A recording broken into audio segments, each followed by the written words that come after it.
Bonjour à tous, on est avec Roberta De Monticelli, philosophe italien qui enseigne à l'Université San Raffaele de Milan et qui écrit de nombreux livres très intéressants, des essais très importants, parmi lesquels les derniers, je rappelle seulement Al di là del bene e del male per una teoria dei valori, publié chez Einaudi en 2015, et Il dono dei vincoli per leggere Husserl, publié chez Garzanti en 2018.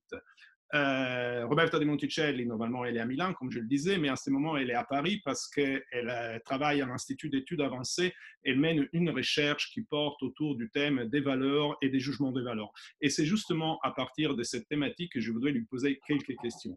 Par exemple, bonjour, avant tout, bonjour à Roberta De Monticelli, merci d'être avec nous. Bonjour à vous, bonjour à tous nos auditeurs et au public. Et donc, ma première question serait justement autour de cette thématique des valeurs et des jugements des valeurs. On est dans une situation exceptionnelle en ce moment et comment cette situation qui nous amène à suspendre notre vie quotidienne, à faire une expérience complètement différente, peut nous amener à remettre en discussion nos valeurs et nos systèmes de valeurs. Écoutez, je pense qu'avant de mettre en discussion nos systèmes de valeurs, on insistait finalement à un fait remarquable. Vous savez, disons, le siècle passé et une bonne partie du présent s'est écoulé, disons, dans la conviction assez généralisée que pour finir, les valeurs, c'est une question tout à fait subjective, n'est-ce pas? C'est une question de culture, d'identité, de goût, de foi, de religion, etc. Or, maintenant, on voit que, du moins en ce qui concerne des valeurs assez basiques, les valeurs vitales, et notamment la santé personnelle et publique, il y a effectivement une objectivité et une universalité qui nous amène à remettre un tout petit peu en question ce subjectivisme, ce relativisme qui était dominant. Alors ça, c'est une base, c'est pas le tout, disons, mais avant que, et évidemment dans ce cadre-là, plusieurs questions se posent. Et donc, ça veut dire que de toute façon, il faut trouver une sorte de relation entre les valeurs, la réalité et la vérité. Est-ce qu'il existe une articulation entre ces trois éléments? Voilà. Alors d'abord, je pense que la première chose à faire serait, disons, de se faire une idée un peu plus précise de ce que nous pouvons entendre par valeur. Et parce que normalement, n'est-ce pas, on en parle comme ça, communément, en entendant finalement les standards qui règlent finalement les jugements de valeur ou les évaluations que nous donnons des situations, etc. Mais par valeur, nous entendons également ce qui nous tient à cœur, finalement, ce qui importe pour chacun d'entre nous. Alors maintenant, la chose, donc, comment le caractériser de manière plus précise, le concept de valeur? Finalement, on pourrait dire très généralement qu'une valeur est une qualité positive ou négative de choses telle que cette qualité fait des choses, des situations, des personnes, des actions, des éléments, des biens ou des maux, dans tous les sens possibles. Finalement, le bien vital pour chacun est bien le bien-être, n'est-ce pas? D'ailleurs, l'OMS, l'Organisation mondiale de la santé définit la santé comme bien-être physique, psychologique et social même. Donc, alors là, on a déjà une bonne base. Alors, c'est quoi ça? C'est la qualité générale de la vie. Mais la vie, évidemment, normalement, on dit, n'est-ce pas, au sens commun, c'est clair, que, disons, la vie doit avoir un sens. On mange pour vivre et on ne vit pas pour manger. Donc, le manger est parmi, disons, les biens qui qui, d'une certaine manière, sont nécessaires, disons, réalisent les valeurs vitales, sont nécessaires à la vie, qui, évidemment, doit se remplir de sens. Alors là, c'est là le grand problème, car la situation dans laquelle nous sommes, d'une certaine manière, est un peu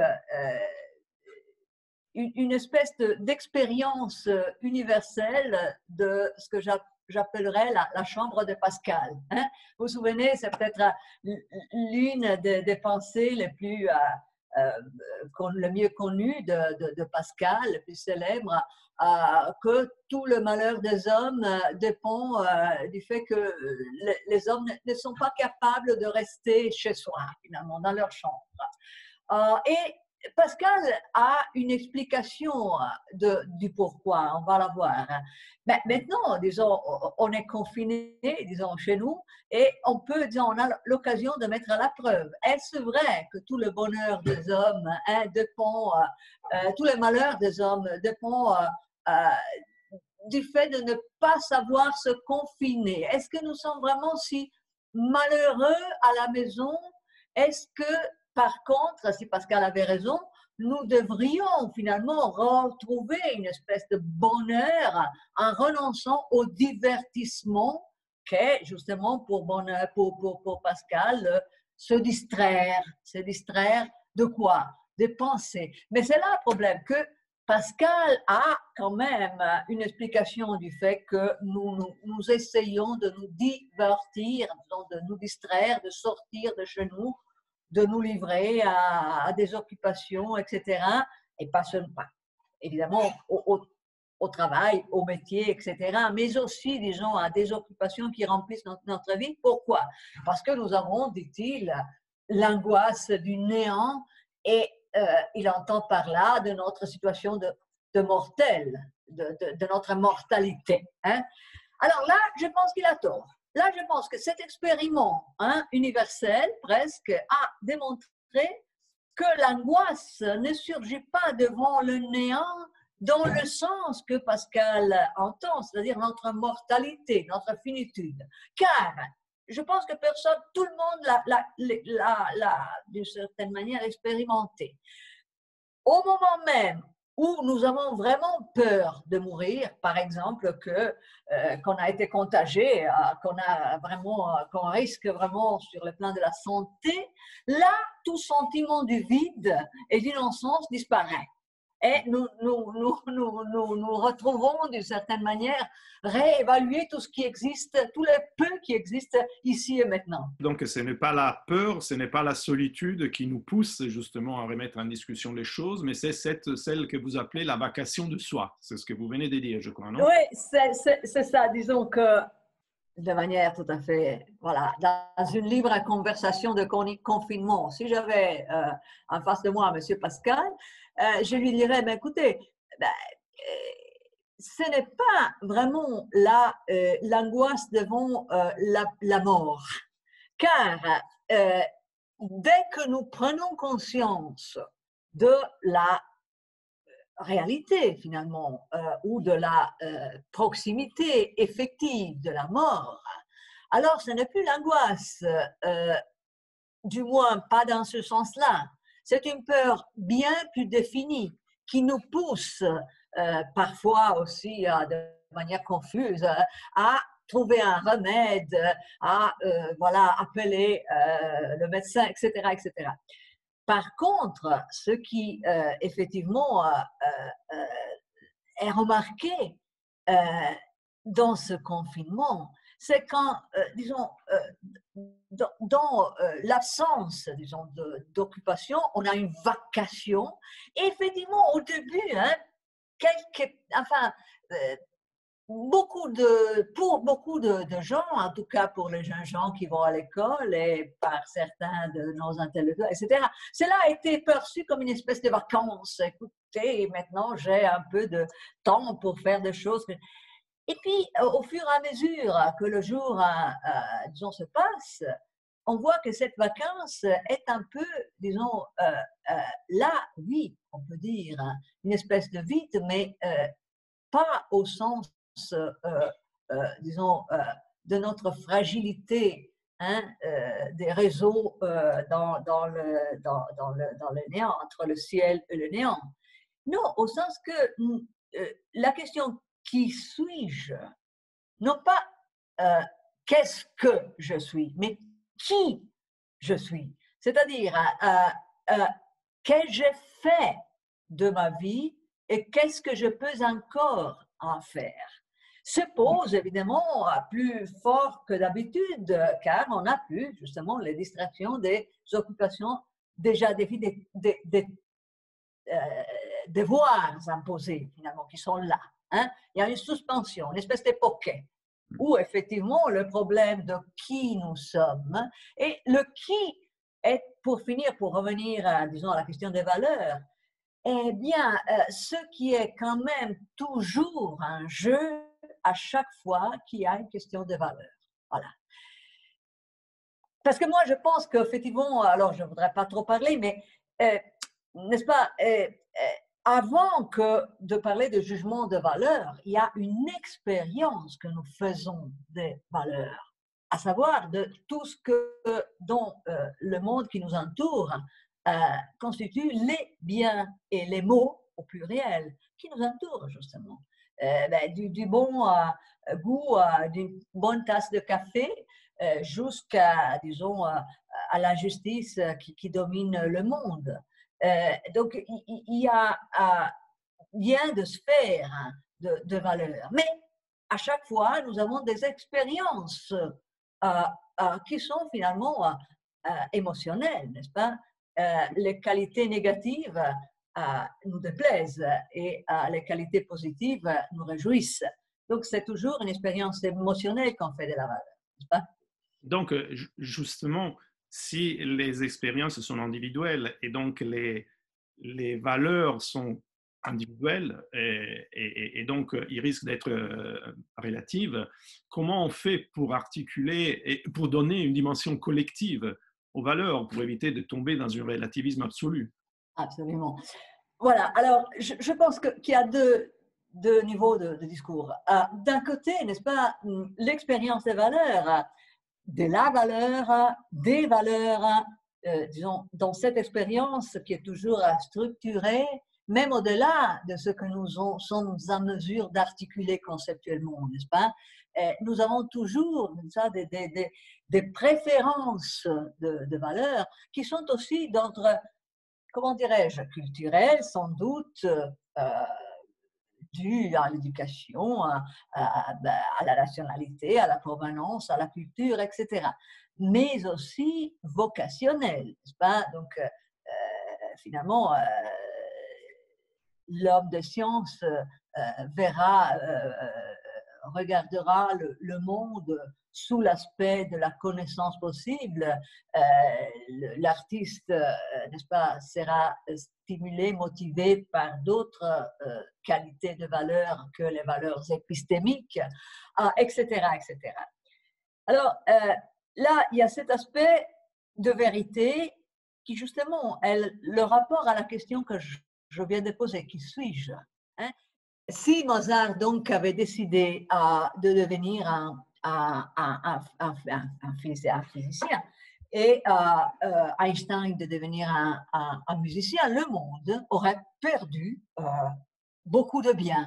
Alors, je dis, la question de vérité par rapport, disons, aux valeurs personnelles, eh bien, ceci, qui suis-je et qu'est-ce que je peux vraiment amener de bien au monde?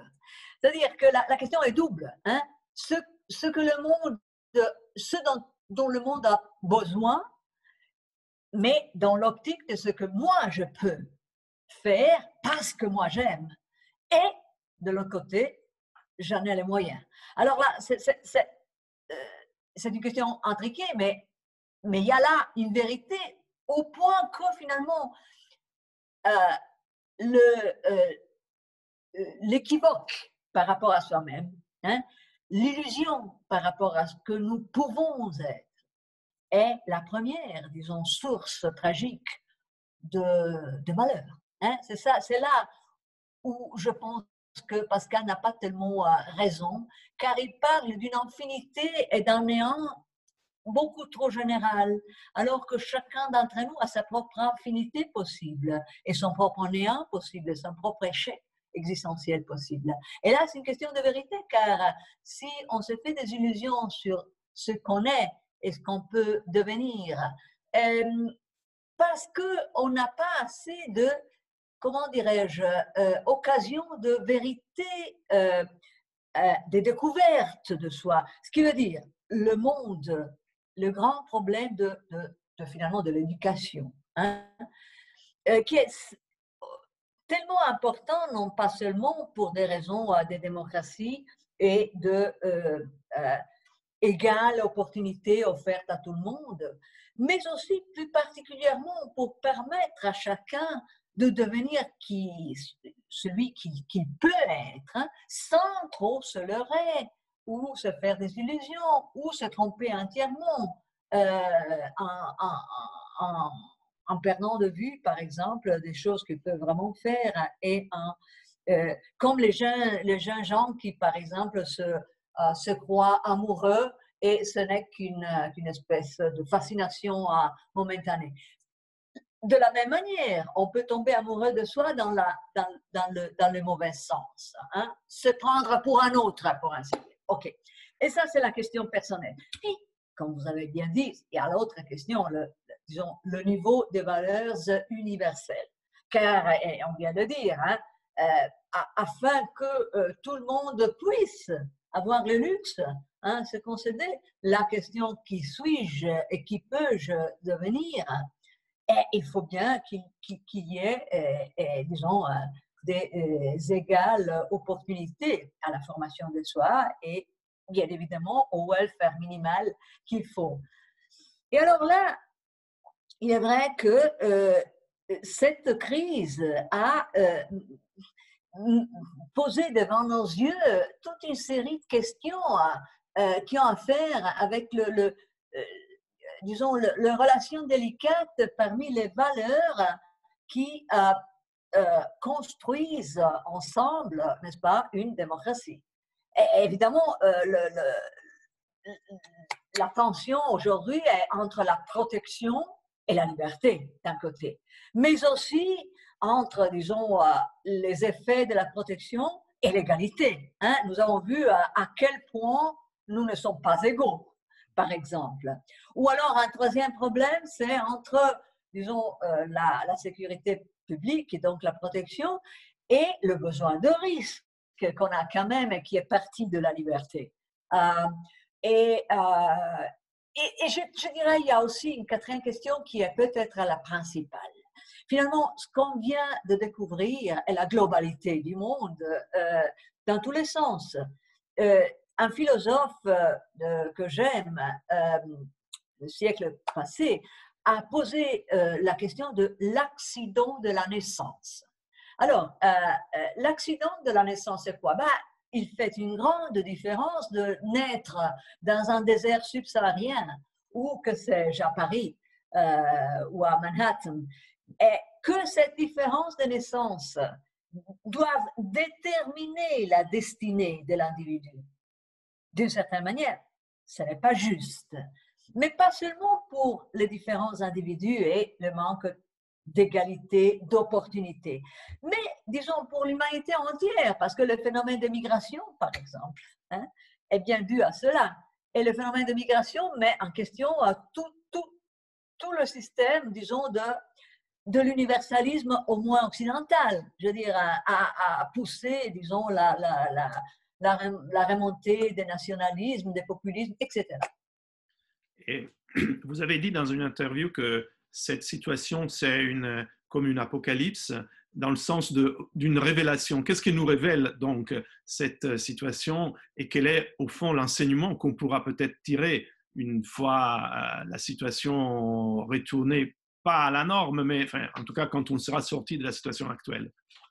Eh bien, je dirais justement deux choses qui sont effectivement les deux thèmes jusqu'à maintenant de notre conversation. Sur le plan individuel, c'est une relation véritable de la question qui suis-je, hein, dans le sens que il y a eu un supplément de liberté, hein, même dans le confinement. Et c'est la liberté provisoire, hein, par rapport aux tâches quotidiennes, aux devoirs quotidiens, qui nous a permis finalement, pour d'aucuns au moins, hein, parce que c'est pas toujours heureux, la situation c'est pas toujours, disons, favorable, mais pour d'aucuns et pour les jeunes gens qui sont les plus importants maintenant, n'est-ce pas, de nous pencher sur nous-mêmes et de réfléchir sur le risque de se méprendre, de se prendre pour un autre, et de ne pas répondre, disons, à la demande que le monde nous fait. Hein. Toi, je te cherche, toi. Il y a au premier arrondissement à Paris une statue très belle, une sculpture plutôt, quelqu'un à l'écoute. On voit seulement le visage et la main. Quelqu'un qui écoute quoi? Ce que la terre lui demande. Et avec cette référence à la terre, nous venons à l'autre plan, disons le plan de l'universalité. Et alors là, je pense que la véritable révélation est justement la fragilité de la terre, dont cette pandémie est tout simplement, disons, une manifestation. La fragilité de la terre que nous n'avons pas dans notre construction humaniste et démocratique des valeurs occidentaux ou quand même universalistes, nous disons, nous n'avons pas inclus la terre et ses besoins. Nous avons, disons, réduit le monde à ce qu'il est maintenant dans le réchauffement global et l'échange climatique, qui est à la base aussi bien du phénomène des migrations, etc., et que des phénomènes de pandémie qui sont effectivement aussi prévus pour l'avenir et qui sont avec nous depuis des années déjà. Donc là, c'est la relation ultime. Enfin, il faut modifier le concept courant de justice. Disons, le concept formel est que, disons, à chacun son dû. Maintenant, il faut enlever ces pronoms personnels, non pas à chacun, mais à chacun et à chaque chose, y compris donc tout ce qui existe dans cette terre, sur cette terre, végétale ou minérale ou terre elle-même, nature, que ce soit. Eh bien, merci beaucoup, Roberta De Monticelli. Merci beaucoup pour toutes les choses que vous nous avez dit. Et j'espère qu'on pourra bientôt se revoir à l'intérieur de l'Institut culturel italien en personne. Et donc, merci encore et à très bientôt. Merci à vous. À très bientôt, vraiment. Merci.